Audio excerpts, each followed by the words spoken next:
Hello everybody, welcome again to my channel. And today's going to be a state of the collection as of 2024. I haven't done one of these, so this will be kind of fun. So anything that I don't mention here in the video, you can assume didn't make the cut. It didn't survive 2023. Any ones you don't see here, you can probably assume that my fiance has them. Like, for example, she has my Casio fishing gear, so that hasn't left the collection. It's just in rotation. And my Casio Mission Possible I am currently wearing. I'll just put it on the camera. Kind of got faded during use, but it's okay. And the Armatron Griffey is also in rotation, but it just doesn't have a place in my main watch box. And can't think of anything else. So yeah, let's get right into it. So first up is the G-Shock. Now this one has been really good. The Vario strap has held up really well. I think it only has like some scuffs here, but I mean, it's a heavy duty watch, and the strap, no complaints. It is thick and it did take a while to break in. My only real complaint is it doesn't taper. If it tapers down, because this looks a little silly to me, it's a little too thick in my opinion, but if for whatever reason Vario decides to make a separate version, I hope it tapers down. Next is the, oh man, what did I call this one? Well, let's see. We'll figure out a name for it. Figure out a name for it in the comments. I know it has a serial number, but no really goes by serial numbers. And this one was previously on this Vario strap, or actually this one, but it wasn't super comfortable. It's a little loose.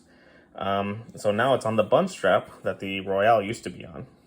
And it's the most comfortable strap to watch combination, at least for this one. So I'm going to keep it on. It looks a little funky, but it feels great on the wrist.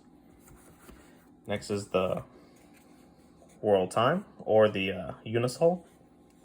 And we just swapped out the straps between the one that this previously had on. Switched onto this. I think it adds a nice bit of color because that's a little brown. And then, so yeah, this one been pretty good. Casio Royale, it's a good watch, but this is better. Like, this is, I think the design is cooler. It conforms better to my wrist, and the negative display is just cooler. So this one may or may not survive 2024. We'll have to see about that. And then we have the good old Casio Pilot. Now this is amazing, and it's on. In case you haven't noticed, I really like Vario straps, but it's on the Harris Tweed. I think it's like a burgundy, which I think works great with the second hands. And yeah, again, another great watch. This is on the bigger side. I think it's about 44 millimeters, but it fits pretty well. I think so. Don't be discouraged by sizes of watches. Like, there's gonna be different sizes, and I know the trend is don't get too big right now.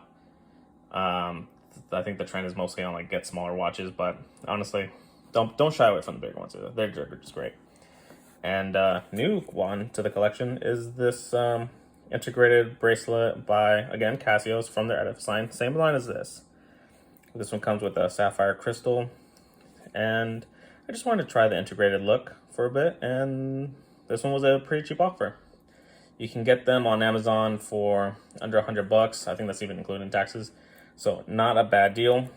Bracelet is very PRX-like. Pretty nice. Clasp is kind of janky. I don't know if you can see scratches, but yeah, there's already a couple of scratches on there. But overall, can't complain. Fits very well. Maybe I'll do another review later on, but so far so good. This one, I think I've had it for less than a month. This one's been like maybe a week or two. And then another one that probably won't make it to the end of 2023. I mean, sorry, it did make it to 2023. The one that won't make it to 2024 probably will be my Timex Waterbury chronograph. Now, there's nothing wrong with this. There's nothing wrong. It is a good chronograph for the price that I paid, which I think was like around $60. Nothing wrong. My only gripe is it's just doesn't draw me in enough to wear it in regular rotation. Like, it just doesn't. But it's a shame because there's nothing wrong. It's a strap monster. It's 20 mil lugs, and they're really good. But I mean, I guess one of the biggest gripes is just the tactical feel of the pushers. Like, you don't really get anything. There's not really any good feedback. But it still works just fine. I haven't had any QC issues with this second stand on landing. I know other people have. I mean, to be honest, this isn't all that better. The tactical, you get like a click, but then to stop it, you don't really get a click. And reset it. And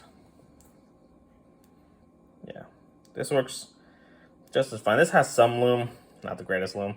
This has no loom. So, you know, pros and cons. But yeah, this probably won't make it, but I do want another kind of drivers-ish watch. I'm not a race car driver, but I like the style. I'm not a diver either, but I still have a lot of divers.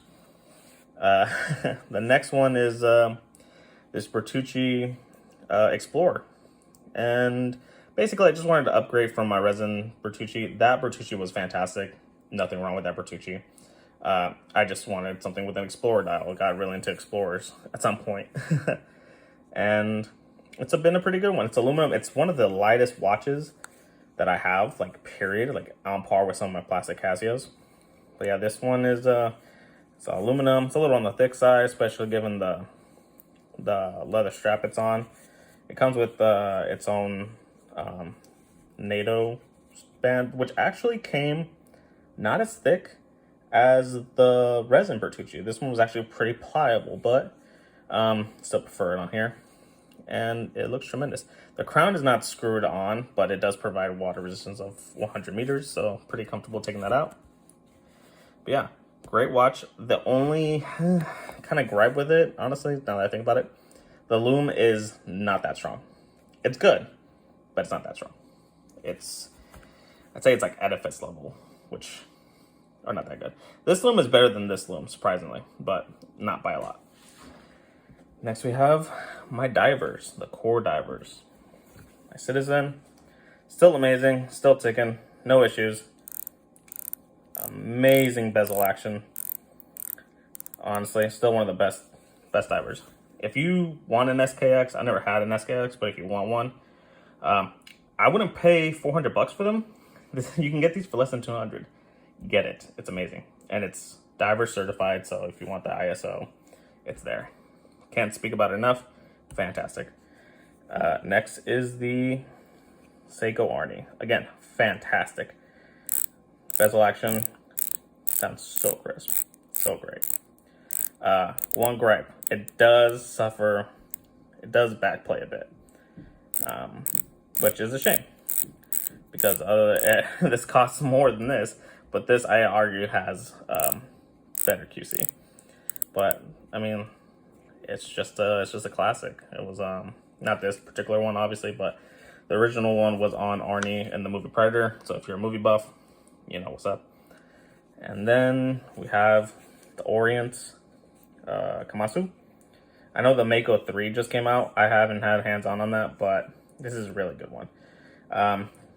The only real complaint is the bezel was really kind of hard to get used to. It's still a little stiff. Still good. It's kind of hard to grip, though. It's a little on the softer side. It doesn't feel as tactical as this and this. But this is definitely more on the dressier desk divers side. But still really good. It meets rotation. I might put it on a leather. I like this look. But, I mean, I'm not diving anytime soon. If I do dive, I honestly take one of my Casios, or I take my Citizen or my Arnie. But this doesn't really see water. One that has seen water is my Vostok. And I'm currently just in the mood of dressing up my Vostok. I still have the sailcloth strap, but funny story, I ordered a strap from Vario. It's supposed to be a silicone strap for this Orient. And instead of sending me that, I don't know what order got mixed up, I got sent another Harris Tweed. So, you know, I just decided to keep it. I don't see why not. And it just happened to be in 18 mils, and it fit my Vostok. And it looks, I'd say, pretty well. And I know, like, hardcore dive watch fans don't really like, non-diving straps on watches. I think it's fine. This does see some water play, but not that much. Not enough for me to not wear it like this.